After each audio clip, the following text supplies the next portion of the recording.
સુરતના કતારગામ જૂની જીઆઈડીસી ખાતે આવેલ વિશ્વકર્મા કમ્પાઉન્ડના ખાતામાંથી ગત 8મી ફેબ્રુઆરીના રોજ એક કારીગરની એમ્બ્રોઇડરીના મશીનમાં ગળું ફસાઈ જતા મોત નીપજ્યું હોય તેવી લાશ મળી આવી હતી।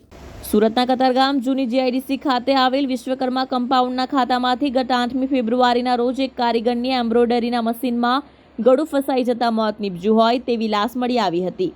જે મામલે કતારગામ પોલીસે તપાસ શરૂ કરતા હત્યાનો આખો મામલો સામે આવ્યો હતો, જેમાં મૃતક પરવેઝ આલમ અબ્દુલ કુદુસ અંસારી અને તેની હત્યા કરનાર રજબ અલી જફીરુદ્દીન અંસારી વચ્ચે શરીર સંબંધ હોય અને તેઓના શરીર સંબંધ અંગેનો વિડીયો મૃતકે ઉતાર્યો હોય, જે ડિલીટ કરવા હત્યારો રજબ અલી કહેતો હોવા છતાં ડિલીટ ન કરતા તેની હત્યા કરી એમ્બ્રોઇડરી મશીનમાં તેનું માથું ગોઠવી નાસી ગયો હતો। હાલ તો કતારગામ પોલીસે મૃતક પરવેઝ આલમના ભાઈ અફરોઝ અંસારીની ફરિયાદ લઈ આરોપી મૂળ બિહારનો અને હાલ કતારગામ જીઆઈડીસી ખાતે અંબાકીનગર સોસાયટીમાં રહેતા રજબ અલી જફીરુદ્દીન અંસારીની ધરપકડ કરી તેની વિરુદ્ધ કાયદેસરની કાર્યવાહી હાથ ધરી છે। ગઈ 8 ફેબ્રુઆરીના રોજ કતારગામ જીઆઈડીસી વિસ્તારમાં એક એડીની ઘટના બની। એ બાબતને લઈ અને પોલીસે શરૂઆતમાં મરણ જનારનું જે બોડી હતું એને ડેડ બોડીને અમે પોસ્ટમોર્ટમ માટે મોકલ્યું હતું। આ ઉપરાંત જે સ્થળ તપાસ કરી અમારા કતારગામ પોલીસની ટીમે, ત્યારે થોડુંક અમને શંકા ગઈ હતી, કેમ કે જે મશીન હતું એમ્બ્રોઇડરી મશીન, એની અંદર એની આ જે મરણ જનાર છે એનું બોડી ફસાયેલું હતું અને ત્યાંથી ઘણી બધી જગ્યાઓ ઘણા બધા એવા સાધનો હતા કે જેનાથી એ ચાલતું મશીન રોકી શકાય એમ હતું। ત્યારબાદ પોલીસે ત્યાંથી એક મોબાઈલ કબજે કર્યો હતો જે સ્વિચ ઓફ હતો, પરંતુ જેવો એ ઓન કર્યો એટલે પોલીસને એમાં જાણવા મળ્યું કે 60% બેટરી એમાં હતી, એટલે બેટરીને કારણે એ સ્વિચ ઓફ થઈ ગયો હોવાની ઘટના નહોતી જણાઈ, પરંતુ એને સ્વિચ ઓફ પર્ટિક્યુલર કરવામાં આવ્યો એવું શંકા પોલીસને ગઈ હતી।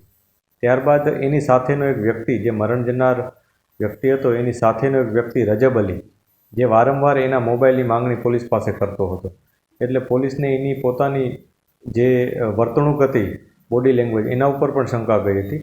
આવા બધા અમુક અમને પેરામીટર્સ મળ્યા હતા। એ દરમિયાન અમને મેડિકલ એવિડન્સ તરીકે કન્ફર્મ થયું હતું કે જે મરણ જનાર વ્યક્તિ છે એનું મૃત્યુ મશીનમાં આવી જવાથી નહીં, પરંતુ શ્વાસ રૂંધાવાથી થયેલ છે।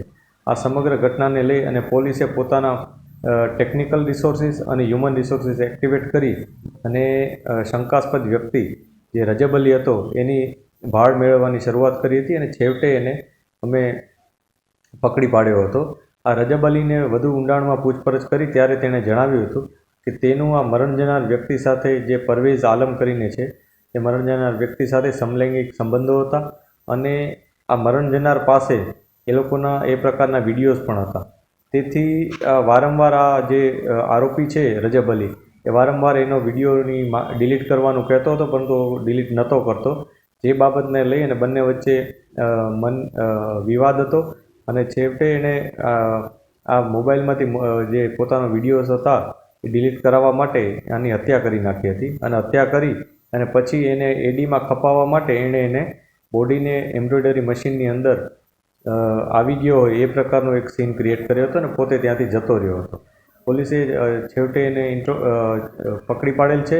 એનું ઇન્ટ્રોગેશનમાં કેટલીક વિગતો પણ મળેલ છે અને આરોપી ઉપર કાયદેસરની કાર્યવાહી કરવામાં આવી છે।